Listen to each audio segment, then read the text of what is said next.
Hey friend, welcome back to the YouTube channel for the Renaissance English History Podcast. I am your host, Heather. I've been podcasting on Tudor England since 2009 with my show, which makes it the original Tudor History Podcast. Channels where I put all of my episodes from all of my shows, as well as tons of extra content like this video right here. Today, we are going to talk about how Anne Boleyn's family, her mother, her father, reacted to her arrest and her downfall. And this was something that somebody left a comment in one of my videos recently asking, like, what was her mother doing? Because we don't really hear that much about it. Before we get started, though, if you don't already subscribe to the channel and you want to see more Tudor history in your YouTube feed, go ahead and hit subscribe right now so you never miss a video that we put out. You guys, we're on the road to 100,000 subscribers. So excited to see this community growing, to see all of the people that are part of this community that love Tudor history. Hopefully you can join in on that too. All right, on the 2nd of May, 1536, Anne Boleyn was arrested at Greenwich and was taken by barge along the Thames to the Tower of London. She would never leave it. As the king's men moved swiftly to accuse her of adultery, incest, and treason, the court was buzzing with fear and whispers. Her brother George was arrested that same day. Her father, Thomas Bolin, kept his head down. But what about her mother? While all of the spotlight was blazing on Anne's downfall, Elizabeth Howard Boleyn remained almost entirely in the shadows, silent, invisible, and to this day still a mystery. Elizabeth Howard came from one of the most powerful families in England. She was the daughter of Thomas Howard, the second Duke of Norfolk, sister to the third Duke, who would later preside over Anne's trial. That's got to make your Thanksgiving dinner a little messy, huh? She married Thomas Bolin in the 1490s, a union that likely served both ambition and alliance. Together, they had at least 5 children, 2 of whom, Anne and George, would one day lose their lives to the executioner's axe. As her daughter rose in Henry VIII's affections, Elizabeth's household became the center of political gravity. She was at court during Anne's years of maid of honor to Queen Catherine, and later as Henry's mistress and then his wife. There's every reason to believe that Elizabeth was deeply meshed in the court life, especially managing her daughter's reputations. When Henry was courting Anne, she would have been the chaperone for that.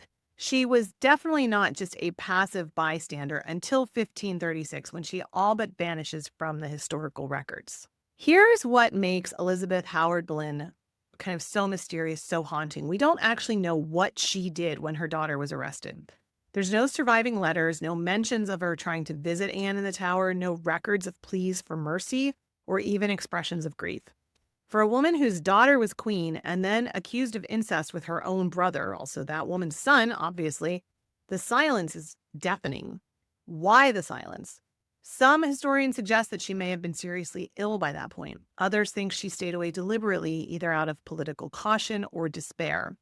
As a woman, she may not have had the power to intervene, and after all of the arrests, the Boleyn name was toxic.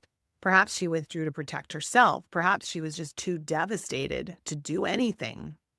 What we do have is Anne's own words. In one account of her final days, she is said to have cried out, "Oh, my poor mother, thou wilt die with sorrow."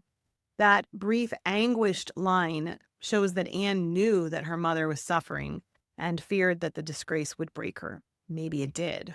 While Elizabeth stayed silent, or was silenced, the men in her family were conspicuously active.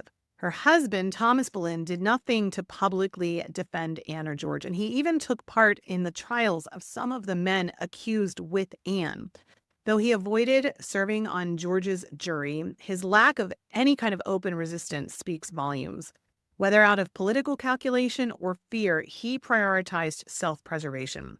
Even more chilling was the role of Elizabeth's brother, Thomas Howard, the third Duke of Norfolk. As the Lord High Steward, he presided over the trials of Anne and George, and he even announced their sentences. He reportedly wept after George's condemnation, but he still did the job. The Howard family had clawed its way to the top, and Norfolk wasn't about to risk it all for his niece and nephew. Did Elizabeth argue with him behind closed doors? Did she beg him to stop it? Again, we don't know. What about Anne's older sister? They had 3 surviving children. The other one was Mary. Well, Mary Boleyn had been largely estranged from the family by 1536. She had married a commoner, William Stafford, for love and had been pushed aside as a result. She lived quietly in the countryside and did not return to court during the crisis. There's no evidence that she visited Anne or attempted to intervene at all. Other relatives, like the poet Thomas Wyatt, who had once admired Anne and probably had a bit of a romance with her, they were caught up in the chaos too. Wyatt was imprisoned briefly. The rest of the Howard Boleyn network kept their heads down because in Tudor politics, blood might be thicker than water, but family ties had their limits. After the executions of Anne and George, Elizabeth faded from view entirely. She never returned to court, and her name disappears from any royal records. She died less than 2 years later in April 1538 at the Bolin family estate at Hever. Some sources suggest that she was broken down by grief. Others suspect illness. Her will offers no emotional insights, just practical instructions and bequests. There was no public mourning, no commemorative monument. Like so many women of her time, Elizabeth's story is written in the spaces between the official records, in what was not said and what was never preserved.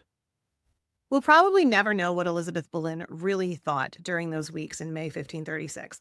Like so many women of her time, her story just drops off the map when things got dangerous. But the silence itself tells us something. She lost 2 children to the axe, and nobody wrote down her feelings about that. So we will leave it there right now. Basically, when people ask what was Anne Boleyn's mother doing, don't know. And that speaks a lot, I think. Anyway, if you made it to this part of the video, the end, and you enjoyed it, I sure would appreciate a press of that like button. It helps to feed the algorithm and get our content to even more people. And I hope I earned your subscription to my channel where I put out videos like this on the regular.